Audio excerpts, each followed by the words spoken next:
The cheerful, slightly chaotic symphony of the 3:05 p.m. dismissal bell, the high-pitched chatter and laughter of hundreds of children, and the familiar rumble of idling car engines and school buses was the usual, comforting soundtrack to Sarah Miller's weekday afternoons as she navigated the serpentine pickup line at Bridgewater Elementary. But on this crisp, sun-dappled October Tuesday, the familiar, bustling scene held a subtle, jarring undercurrent of discord, an off-key note that tightened insidiously around her heart with each passing, fruitless minute. Her 7-year-old daughter, Chloe, a bright, inquisitive spark with an endearing, gap-toothed grin, a wild mane of honey-blonde hair that defied all attempts at taming, and a passionate, often theatrical penchant for fantastical, self-invented stories, was usually one of the very first to burst triumphantly through the heavy school doors. Her bright pink, unicorn-adorned backpack would be bouncing energetically against her small frame. Her eyes, the same warm hazel as Sarah's, scanning eagerly, expectantly, for the familiar sight of Sarah's silver SUV parked in their usual spot under the sprawling maple tree. Today, however, the initial flood of departing students thinned to a trickle. The last stragglers were collected by harried parents or patient older siblings, and the usually vibrant, noisy schoolyard began to echo with an unnerving, almost mournful emptiness. Chloe Miller was nowhere to be seen. A tiny, insistent prickle of maternal unease swiftly escalated into a wave of cold, nauseating anxiety. Sarah maneuvered the SUV into a parking spot, her hands suddenly clammy on the steering wheel. She hurried into the brightly lit, bustling school office, her footsteps echoing too loudly in her own ears. Mrs. Albright, the school secretary, a woman whose unflappable calm had weathered countless minor schoolyard dramas and parental panics, offered a practiced, reassuring smile from behind her cluttered desk. "Oh, Chloe Miller? Yes, dear, don't you worry. Her grandfather picked her up a little early today, around 3:10. Signed her out himself. Said they had a very special outing planned. Something about a surprise trip to the zoo, I believe he mentioned."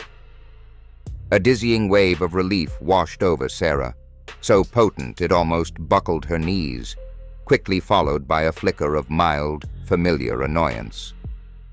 David's father, Robert, a doting, if sometimes forgetful grandfather, often took Chloe for spontaneous ice cream treats or trips to the park, but he usually called first, a courtesy Sarah had gently but firmly insisted upon. Her grandfather, "Robert, are you absolutely sure, Mrs. Albright?"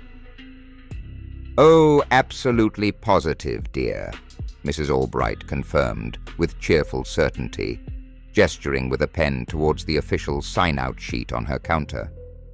Charming elderly gentleman, very distinguished-looking, silver hair neatly combed, wearing a rather smart tweed jacket. Chloe ran right to him, you know, gave him the biggest hug. They walked off together down Elm Street, hand in hand, happy as clams. Several other parents still lingering in the pickup line when casually, though with a rapidly growing tremor in her voice, asked by a slightly flustered Sarah, corroborated Mrs. Albright's account.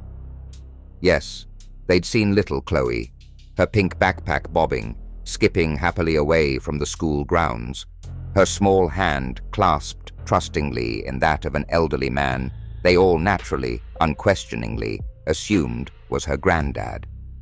One mother, Mrs. Henderson from down the street, even commented with a nostalgic smile, "It was just the sweetest thing, Sarah. Looked just like a Norman Rockwell painting, the two of them." Sarah frowned, the knot of unease in her stomach returning, tighter and colder this time. She fumbled for her phone, her fingers suddenly clumsy. She called her husband, David, at his downtown office. "David? Hi, it's me. Did your dad say anything at all to you about picking up Chloe from school today? Mrs. Albright said he signed her out for a special outing. David's voice, usually so confident and reassuring, held an immediate note of puzzled confusion that mirrored her own dawning dread. Dad? No, why would he? He's in Portland all day for that big cardiology checkup, remember? The one he's been anxious about for weeks. He's not even in Bridgewater today, honey. He's staying overnight with Aunt Carol there. The casual, unshakable certainty in David's voice hit Sarah with the brutal, devastating force of a physical blow. The fleeting relief she'd felt just moments before in the school office curdled instantly into a cold, sickening, heart-stopping dread. If Robert Miller, Chloe's beloved familiar grandfather, was over 100 miles away in Portland, then who was the charming, silver-haired, dapper, elderly gentleman who had just walked away from Bridgewater Elementary with the school's blessing, holding her precious daughter's trusting hand? The innocent, idyllic image described by Mrs. Henderson, Chloe skipping trustingly towards a kindly stranger, seared itself into Sarah's mind with agonizing, terrifying clarity. The brightly colored, empty swing set in the now deserted schoolyard, swaying gently, rhythmically, in the crisp autumn breeze, suddenly seemed like the most desolate, menacing, terrifying sight in the entire world. The first evening was a blur of raw panic and disbelief. David rushed home from his office, his face ashen. Robert Miller, contacted in Portland, was distraught, his initial confusion quickly turning to horrified denial, and then a desperate, guilt-ridden desire to help. He confirmed he hadn't spoken to Chloe or the school, hadn't been near Bridgewater. The Miller house, usually filled with Chloe's laughter and the comforting sounds of family life, became a sterile, silent command post as the first police officers arrived. Chloe's untouched dinner, her favorite macaroni and cheese, grew cold on the kitchen counter. Her small anxieties about the dark, usually soothed by a nightlight and a bedtime story, now seemed like a cruel mockery to Sarah, who imagined her daughter alone, somewhere out there, with a stranger. Every creak of the floorboards, every distant siren, sent fresh jolts of adrenaline and false hope through them.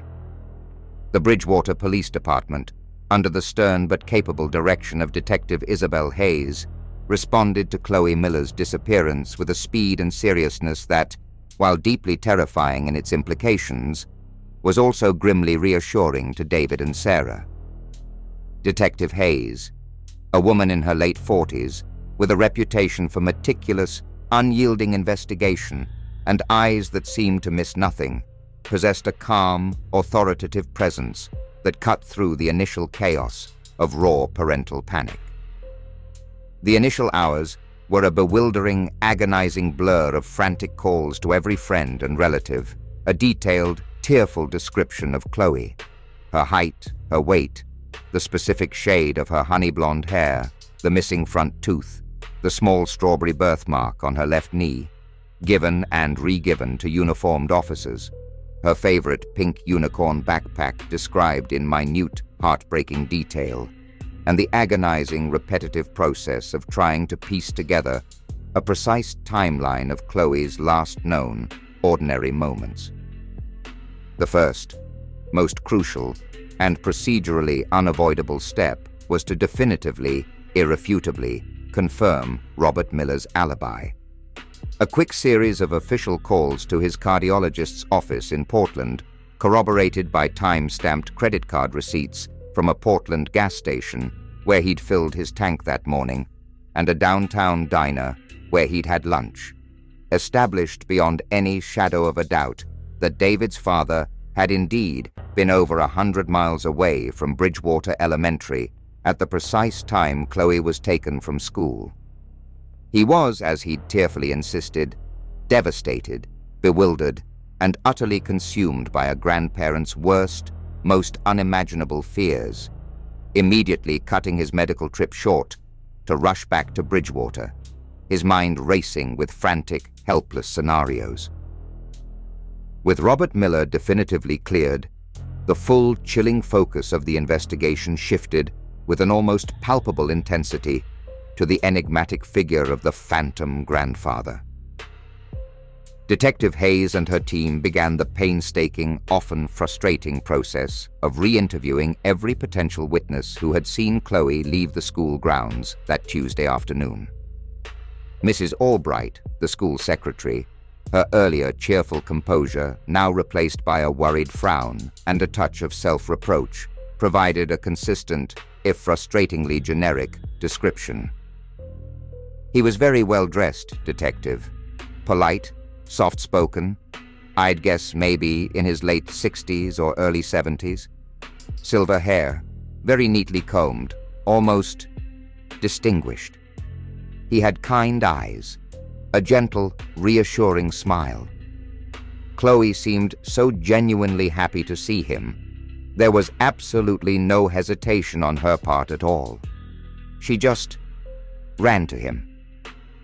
Other parents and the school's regular crossing guard, a stout, reliable woman named Doris, offered similar, frustratingly vague yet consistently unalarming details. He looked, by all credible accounts, like a perfectly ordinary, entirely benevolent, quintessentially grandfatherly figure. No one had paid particular attention to his car, if he even had one parked nearby. They had simply observed him and Chloe walking away down Elm Street, heading towards the older, more established, tree-lined residential part of town, their departure seemingly innocuous, unremarkable. The core of the investigation then turned, with a grim sense of urgency, to Bridgewater's extensive, sprawling network of municipal and privately owned CCTV cameras, a complex, overlapping web covering major traffic intersections, the facades of downtown storefronts, the entrances to public parks and municipal buildings, and even, thankfully, several exterior angles of Bridgewater Elementary itself. Detective Hayes knew, with the certainty of long experience, that this digital footprint, however fragmented, would be their best, perhaps their only, chance of identifying this unknown man and meticulously, painstakingly tracking his movements with Chloe. Teams of uniformed officers and junior detectives were immediately assigned to the tedious, eye-straining, often mind-numbing task of sifting through hundreds upon hundreds of hours of digital footage from dozens, potentially scores, of cameras positioned along any conceivable route leading away from Elm Street and the vicinity of the school. They watched, frame by frame, for a glimpse of a small girl in a pink backpack walking beside an elderly man in a tweed jacket. Side an elderly man in a tweed jacket. Days bled into a week, each hour a fresh, agonizing torment for David and Sarah Miller. Their home became a revolving door of somber-faced police officers, well-meaning but often unhelpful neighbors offering casseroles and platitudes, and the occasional, intrusive local news reporter. The initial local media flurry, fueled by the terrifyingly relatable image of a missing child, had ignited a firestorm of community concern and activity. Volunteers, coordinated by a distraught but determined Sarah, organized widespread searches in nearby parks, along the wooded banks of the Willow Creek, and in any undeveloped patches of land surrounding Bridgewater, their calls of "Chloe, Chloe," echoing unanswered. They plastered Chloe's smiling, gap-toothed face on missing posters that bloomed like tragic, unwanted flowers on every lamppost, in every shop window, across the entire city, and into neighboring towns. David, racked with an unbearable, suffocating guilt and a profound, emasculating helplessness he'd never before experienced in his confident, capable life, found himself endlessly, obsessively replaying every interaction he'd ever had, every casual acquaintance, every minor disagreement, searching desperately for some overlooked clue, some forgotten enemy, some slighted individual who might seek such a cruel, unimaginable revenge. Sarah, oscillating wildly between moments of frantic, desperate, fragile hope and plunges into a crushing, soul-deep despair, barely ate or slept. Her entire existence narrowed, contracted, to the agonizing, relentless wait for the telephone to ring with news. Any news, even the worst, she sometimes thought, would be preferable to this unbearable, corrosive limbo of not knowing.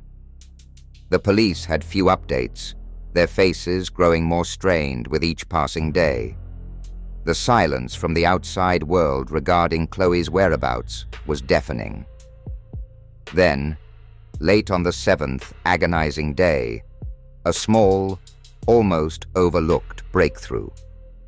A young, sharp-eyed officer named Peterson, his eyes raw and tired from hours of staring at grainy monitor screens, was meticulously reviewing footage from a small, privately owned convenience store camera positioned 3 blocks down Elm Street from the school. Its lens was partially obscured by the drooping branches of an overgrown lilac bush, its image quality mediocre at best. But there, unmistakable in her bright pink backpack, was Chloe, walking hand in hand with the elderly man. He was tall, perhaps a little stooped, wearing the described tweed jacket and a dark flat cap that effectively shadowed most of his face from the camera's high angle. They didn't look hurried or furtive. Chloe was even pointing animatedly at something in a shop window, her demeanor, even in the blurry footage, appearing relaxed, trusting, engaged. Following this vital, galvanizing lead, Detective Hayes's team painstakingly, meticulously began to piece together their path, frame by agonizing frame, from one disparate camera to the next, past the imposing stone facade of the Bridgewater Public Library, across the old, green-painted iron bridge spanning the gently flowing Willow Creek, then into the labyrinthine, tree-lined streets of the historic Chestnut Hill District, an area of older, grander Victorian homes with established, often overgrown gardens and, crucially, far less ubiquitous public and private surveillance. And then, abruptly, terrifyingly, after a final, fleeting, frustratingly distant glimpse of them turning a corner onto a quiet, deeply shaded residential street known as Hawthorne Lane, they vanished completely from the digital trail. The phantom grandfather had, with chilling effectiveness, led Chloe Miller into an area where the ever-watchful electronic eyes of the city no longer reached, and the profound mystery of his true identity and his ultimate terrifying intentions deepened into a chilling, almost impenetrable enigma. The grainy but undeniably clear CCTV image of the unknown elderly man walking calmly, hand in hand with 7-year-old Chloe Miller was immediately, strategically released to the public by the Bridgewater Police Department. It flashed across local television news channels during prime time, was shared tens of thousands of times on various social media platforms by concerned citizens, and stared out, somber and urgent, from freshly printed police flyers distributed at grocery stores, gas stations, and community centers throughout the state. The city of Bridgewater, already on edge and united in its concern for the missing child, held its collective breath, scrutinizing the indistinct features of the man in the flat cap. Who was he? A harmless eccentric? A dangerous predator hiding behind a benign facade? And what did he truly want with a sweet, innocent 7-year-old girl? Tips, as Detective Hayes had anticipated, began to trickle in, then quickly escalated into a veritable flood that threatened to overwhelm the police hotline and the investigative team. Hundreds of calls were logged, sightings of elderly men with young girls from across the state, most of which, upon closer investigation, turned out to be genuine grandfathers with their granddaughters. There were well-intentioned but ultimately mistaken identifications of local retirees who bore a passing resemblance to the figure in the footage. Inevitably, there were also a few cruel, time-wasting hoaxes from individuals seeking attention or harboring twisted motives. Detective Hayes and her overworked team, bolstered by officers pulled from other departments, worked methodically, patiently, through each and every lead, however improbable. The flicker of hope that accompanied every potential new sighting invariably, crushingly, giving way to renewed frustration and the gnawing ache of disappointment. For David and Sarah Miller, the public release of the CCTV footage was a particularly excruciating double-edged sword. Seeing Chloe, seemingly calm and unharmed at that specific point in time, offered a desperately needed, albeit fragile, sliver of hope that she was, perhaps, not in immediate physical danger. But seeing her so trustingly, so innocently, holding the hand of this stranger, this kidnapper, was a fresh, visceral wave of agony that tore through their already shattered composure. David found himself staring at the looping video clip and the enhanced still images of the man for hours on end, his mind a frantic, exhausted Rolodex of faces from every stage of his life: schoolmates, college acquaintances, former colleagues, distant relatives, casual encounters. Was there something, anything familiar about him? The slight stoop of his shoulders, the way he held his hat in one frame when he adjusted it, the set of his jaw visible beneath the cap's brim? He couldn't place him. The man remained an infuriating, terrifying enigma, a kindly-looking ghost who had materialized out of nowhere and stolen the most precious, irreplaceable thing in their lives. Sarah, too, scrutinized the images, her memory searching, probing for any flicker of recognition, any connection, however tenuous. Days turned into another agonizing, interminable week. The investigation, despite the public's assistance, seemed to be hitting a wall. Every avenue was explored with meticulous, often frustrating detail. Was it an opportunistic predator who had somehow learned Chloe's daily routine, perhaps even observed her grandfather Robert on previous pickup occasions and cleverly mimicked his general appearance? This seemed plausible, yet the man's calm, unhurried demeanor didn't quite fit the profile of a typical impulsive abductor.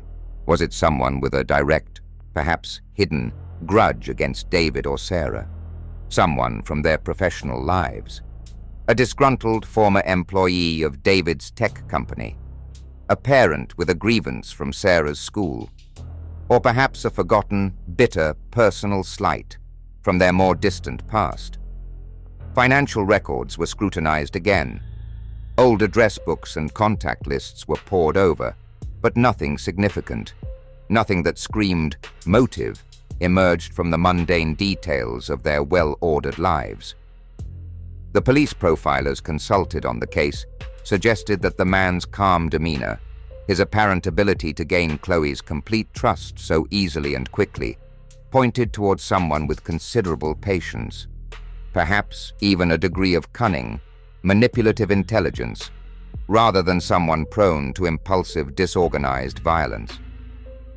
But his ultimate motives, whether for ransom, no demand had been made, for some darker, unthinkable purpose, or for reasons entirely beyond their current comprehension, remained utterly, terrifyingly opaque. Meanwhile, in a quiet, rented, slightly dilapidated cottage, nestled in a secluded, densely wooded area known locally as Whisper Creek Hollow, a discreet and largely unpopulated hour's drive north of Bridgewater, Chloe Miller was, to her own innocent, 7-year-old perception, on a rather lovely, if slightly unusual and mysterious, extended adventure. The elderly man, who had introduced himself to her with a warm smile outside the noisy school playground as A very, very old friend of your grandpa's, here to help him with a wonderful surprise for you and your parents, and whom she now affectionately called Mr. Arthur, was, in her considered opinion, exceptionally kind and rather fascinating. He had a gentle, soothing voice, twinkly, crinkly blue eyes that always seemed to be on the verge of a smile, and an apparently endless, enchanting supply of fantastical stories about talking animals, brave knights, mischievous fairies, and magical faraway lands where children could fly. The cottage itself was small but cozy, filled with the comforting scent of wood smoke from the old stone fireplace, and an array of interesting, slightly dusty old books, curious, hand-carved wooden knickknacks, and surprisingly, a brand-new, unopened set of her favorite brand of art supplies. Mr. Arthur cooked her favorite meals: macaroni and cheese with extra crispy breadcrumbs, fluffy pancakes with real maple syrup and fresh berries, and chicken noodle soup that tasted almost as good as her mom's. They spent their days drawing elaborate pictures. Chloe drew unicorns and princesses. Mr. Arthur drew surprisingly detailed birds and trees, playing checkers and simple card games by the warmth of the fire, and taking short, quiet, meandering walks in the surrounding sun-dappled woods, where Mr. Arthur, with remarkable patience, taught her the names of different trees, wildflowers, and the calls of various birds. He never once raised his voice, never seemed angry or impatient, even when she accidentally spilled her juice or asked the same question multiple times. He answered her occasional timid, increasingly frequent questions about when she would finally see her mommy and daddy with vague but consistently reassuring, gentle promises of, "Soon, my dear, very, very soon, when the special surprise is all perfectly ready for them."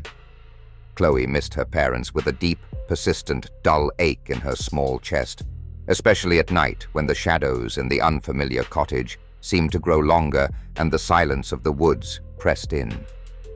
But Mr. Arthur was so consistently nice, so entertainingly inventive, and the rustic cottage so filled with a quiet, almost magical peacefulness, that her underlying fear and anxiety were largely, effectively held at bay by a child's remarkable, innate capacity for adaptation, resilience, and, most dangerously in this instance, unwavering trust. She had absolutely no idea of the citywide, heart-stopping panic her prolonged absence had caused, no inkling of the desperate, agonizing search that consumed her parents day and night, or of the true, sinister, and deeply twisted nature of Mr. Arthur's meticulously orchestrated, special surprise. The investigation felt like it was caught in an agonizing, unproductive loop. The grainy image of the unknown elderly man, a constant, mocking, frustrating presence on the large incident room's whiteboard, surrounded by a web of fruitless leads and unanswered questions. Detective Isabel Hayes, a seasoned investigator who prided herself on her logical, methodical approach, felt a gnawing sense of unease. This case felt different, more personal, more deliberate than a typical opportunistic abduction. She pushed her team to re-examine every frame of the available CCTV footage yet again, to look for something, anything, however infinitesimally small or seemingly insignificant, that they might have overlooked in their initial, more hurried reviews. One junior officer, a diligent young woman named Chen with exceptionally sharp eyesight, was painstakingly enhancing a blurry still frame captured by a distant traffic camera just as the man and Chloe rounded a quiet, tree-lined corner onto Hawthorne Lane, the last point before they vanished from the digital grid. She noticed a minute, almost imperceptible detail: the way the man's left hand, the one not holding Chloe's small, trusting one, was clenched tightly, almost unnaturally, into a fist, the knuckles appearing starkly white even in the low-resolution image. It was as if he were gripping something very tightly, or, perhaps more tellingly, was under some immense, unseen internal strain, his benign facade a carefully constructed mask. It was a tiny, almost negligible observation, perhaps entirely meaningless. But in a case starved of tangible clues, it was enough.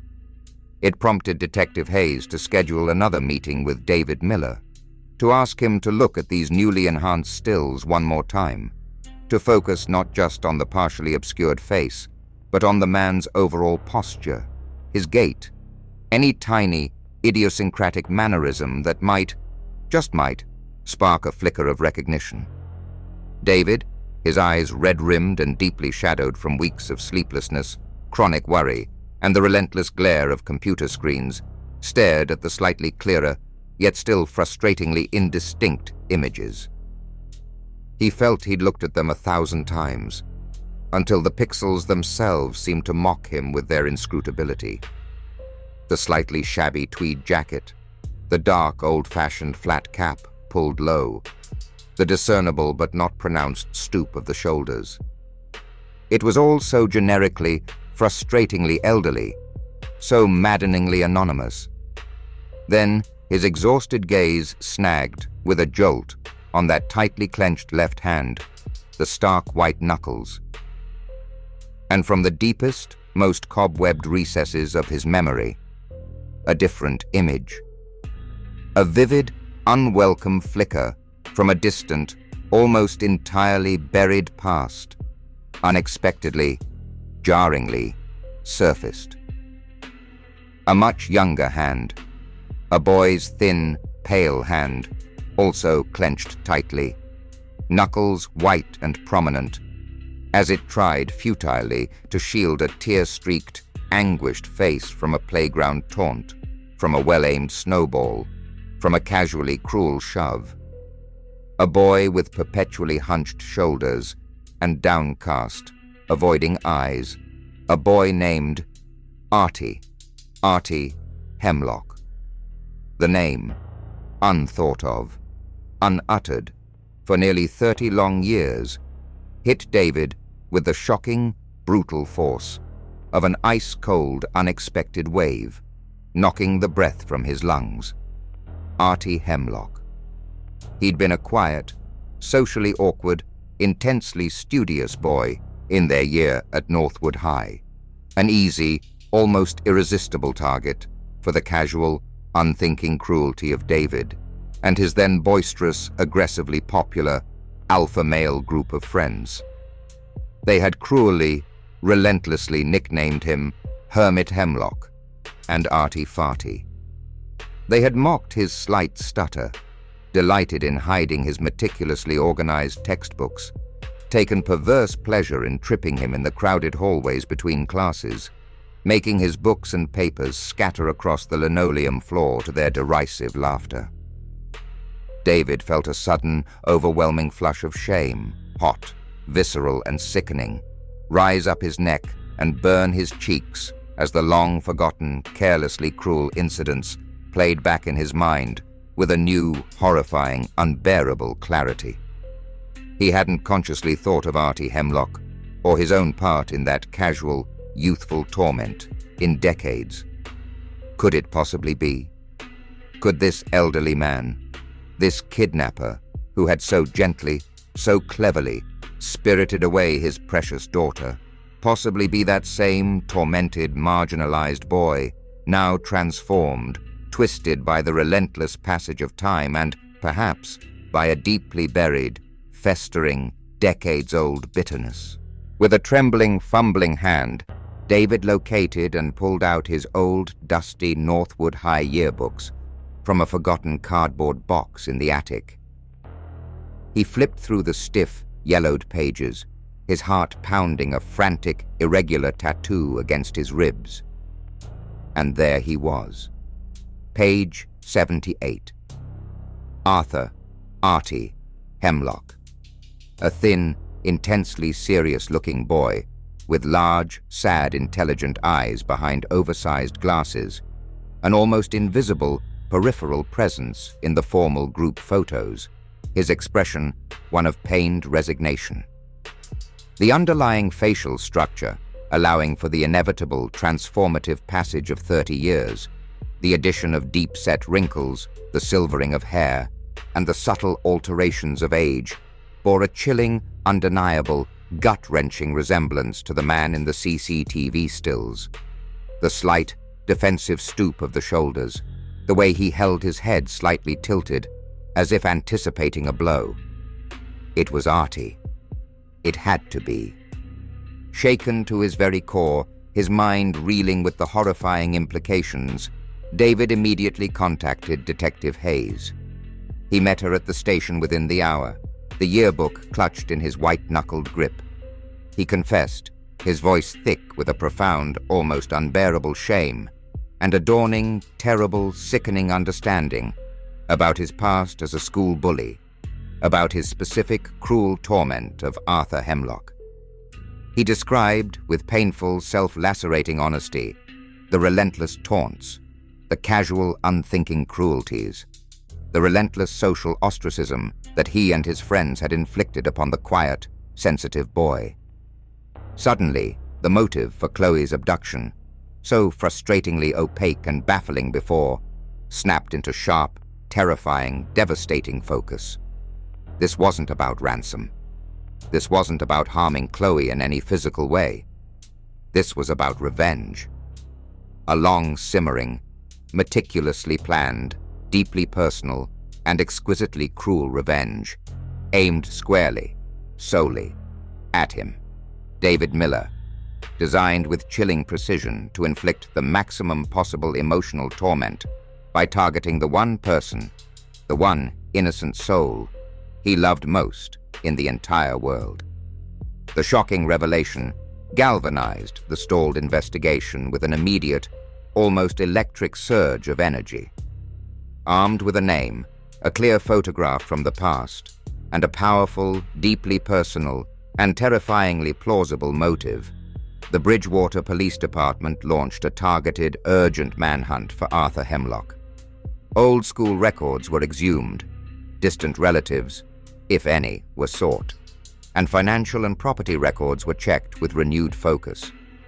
Arthur, it turned out from a hasty background check, had lived a quiet, reclusive, solitary life after high school, eventually earning a degree in library science and working as an assistant librarian in a small, distant town for many years, before taking an early, unassuming retirement a few years prior. He had no close surviving family, few, if any, discernible friends. He had, effectively, intentionally or not, become a ghost, an invisible man, until now. The search narrowed with promising speed, focusing on rental properties in secluded, out-of-the-way areas, places where an elderly man and a small, trusting child might go unnoticed, unremarked upon, for a significant period of time. The kindly phantom grandfather, who had walked away with Chloe Miller, now had a name, a history, and a motive born of deep, old wounds. His capture, and Chloe's safe recovery, suddenly felt tantalizingly, agonizingly close. The focused, intensified search for Arthur Hemlock, now identified as the prime and likely sole suspect in Chloe Miller's abduction, zeroed in with remarkable speed on quiet, out-of-the-way locations that matched his reclusive profile. Financial records, subpoenaed with emergency warrants, showed he had recently, just prior to Chloe's disappearance, withdrawn a significant, but not enormous, sum of cash, enough for several weeks of modest living expenses. More crucially, they revealed that he had, approximately 1 month before Chloe was taken, rented a small, isolated, somewhat dilapidated cottage in a heavily wooded, sparsely populated area known locally as Whisper Creek Hollow. It was a secluded spot, nestled deep within a valley about an hour's drive north of Bridgewater, accessible only by a poorly maintained dirt track rented under the assumed, innocuous, and entirely unremarkable name of Mr. Peterson. Detective Isabel Hayes, wasting no time, immediately mobilized a tactical response team from the state police, supplementing her own Bridgewater detectives. They approached the rented cottage at dawn the following morning. The surrounding ancient woods shrouded in a damp, clinging mist, the pre-dawn silence broken only by the distant, mournful cry of an unseen bird and the almost inaudible crunch of their boots on the leaf-strewn ground. There was no sign of resistance, no indication of alarm from within the small, rustic structure. Arthur Hemlock, looking surprisingly frail and considerably older than his 60-odd years, his silver hair disheveled, answered their firm, authoritative knock on the door calmly, almost as if he had been serenely, patiently expecting them. His pale blue eyes, clear and lucid, showed no surprise, no fear, only a weary, almost melancholic resignation. Chloe Miller was found inside, safe and entirely unharmed. She was sitting at a small, rough-hewn wooden table in the cottage's main room, happily coloring in a picture book, a half-eaten bowl of cereal beside her. The room was tidy, a small fire crackling cheerfully in the old stone hearth. She was dressed in clean, comfortable clothes Arthur had evidently purchased for her, her blonde hair neatly brushed and tied back with a ribbon. She looked up, surprised and a little puzzled by the sudden, unannounced appearance of so many uniformed strangers. Then her face broke into a radiant, gap-toothed smile as she saw Detective Hayes, a woman's face she vaguely, distantly recognized from the periphery of her school life, perhaps from a safety talk. "Mr. Arthur said we were on a very special secret holiday," Chloe explained brightly, her voice clear and untroubled, "and that Mommy and Daddy were going to join us for a big, wonderful surprise party really, really soon." The reunion between Chloe and her distraught parents at the Bridgewater police station later that morning was a maelstrom of raw, overwhelming, almost unbearable emotion. Choked, gasping sobs, whispered, incoherent words of profound love, and a tidal wave of almost painful relief. Sarah clung to her daughter as if she might evaporate into thin air, burying her face in Chloe's soft hair, her body shaking uncontrollably. David, his face a raw, anguished mixture of profound, unadulterated joy and an equally profound, soul-deep, crushing shame, could only watch for a long moment, his throat too tight, too constricted for words, before sinking to his knees and enveloping his daughter in a desperate, trembling embrace. Chloe, though a little confused and overwhelmed by all the sudden commotion and the sheer intensity of her parents' emotions, was remarkably, blessedly unscathed by her ordeal, her primary immediate concern being whether her kind Mr. Arthur would still be able to come to her much-anticipated surprise party. Arthur Hemlock offered no resistance during his arrest, no excuses, no pleas for leniency. In a quiet, steady, almost unnervingly calm voice during his subsequent lengthy interview with Detective Hayes and a police psychologist, he laid bare his motives with a chilling, dispassionate, almost academic clarity. He spoke not of ransom, nor of any desire or intent to physically harm Chloe in any way.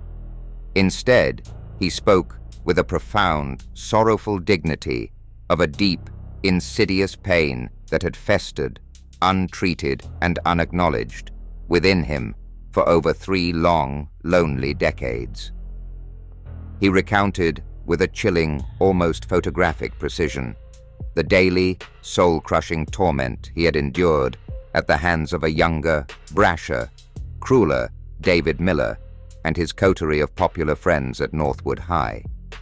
The relentless, inventive taunts that exploited his every vulnerability. The public, ritualistic humiliations that left him feeling exposed and worthless.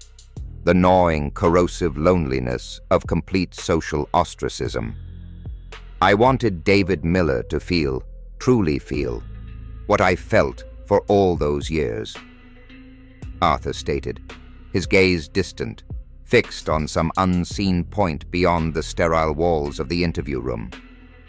I wanted him to experience that same gnawing, gut-wrenching helplessness, that same suffocating terror of not knowing what would happen next, that same bottomless, abject despair. I wanted him, just for a short while, to understand what it's like to have the thing you cherish most in the world ruthlessly, casually, and utterly taken from your control, to have your world turned upside down by the careless cruelty of another. He then detailed, with almost parental pride, how he had meticulously, obsessively planned Chloe's abduction for over a year, studying her school routine from afar, subtly altering his own appearance over time to resemble a generic, benevolent grandfatherly figure, and ensuring he had a safe, comfortable, almost idyllic place to keep her. He emphasized, repeatedly and with evident sincerity, that he had taken exceptional, almost loving care of Chloe throughout her captivity, reading her bedtime stories, playing endless games of make-believe, ensuring she ate well, slept soundly, and felt secure and cherished. "She's a truly delightful, intelligent child," he said, a rare, faint flicker of genuine warmth momentarily animating his tired, pale blue eyes. It was never, ever about her. It was always, only, about him. The aftermath of Chloe's safe return and Arthur Hemlock's arrest was complex, painful, and far-reaching. Arthur Hemlock faced a battery of serious criminal charges. His meticulously documented, almost tender care for Chloe during her abduction doing little, in the eyes of the law, to mitigate the profound severity and inherent trauma of the kidnapping itself. The Bridgewater legal system, and indeed the wider public, would grapple with the unusual, deeply unsettling nature of his crime, where the primary, articulated intent was profound psychological torment of a third party, rather than direct physical harm or ransom from the immediate victim. For David Miller, the overwhelming, almost unbearable relief of Chloe's safe return was inextricably, painfully mixed with an equally overwhelming, crushing, and entirely new burden of guilt. He was forced, in the most public and personal of ways, to confront the callous, unthinking bully he had been in his distant youth, to truly, deeply understand how his careless, long-forgotten, adolescent actions had sown the insidious seeds of such a devastating, meticulously calculated, and enduring revenge. His relationship with Sarah, though undoubtedly strengthened by the crucible of their shared ordeal and their united love for Chloe, was also subtly, irrevocably altered. An unspoken, sorrowful understanding of his past and its terrible, unforeseen consequences now lying, a permanent shadow, between them. Chloe, remarkably resilient as children so often are, soon readjusted to her normal life, her special adventure with Mr. Arthur slowly fading with the gentle guidance of her parents and a skilled child psychologist into a strange, slightly confusing, but thankfully not overtly terrifying, childhood memory. Bridgewater, too, began its slow, uneasy process of healing, the sensational story of the kindly kidnapper becoming a sobering, cautionary local legend, a chilling, unforgettable reminder that the unexorcised ghosts of the past can sometimes return in the most unexpected, unwelcome, and terrifying of forms, and that the casual, unthinking cruelties of youth can, with devastating certainty, leave behind deep, invisible scars that fester for a lifetime, sometimes with tragic, unforeseen, and far-reaching consequences for an entirely new, entirely innocent generation. David Miller would forever carry the immense, unspoken weight of Arthur Hemlock's bitter, meticulously orchestrated reckoning, a stark, painful, lifelong lesson in the enduring, insidious, far-reaching power of both inflicted pain and, ultimately, the desperate, twisted, profoundly human need to be truly seen, acknowledged, and, perhaps in some way, avenged.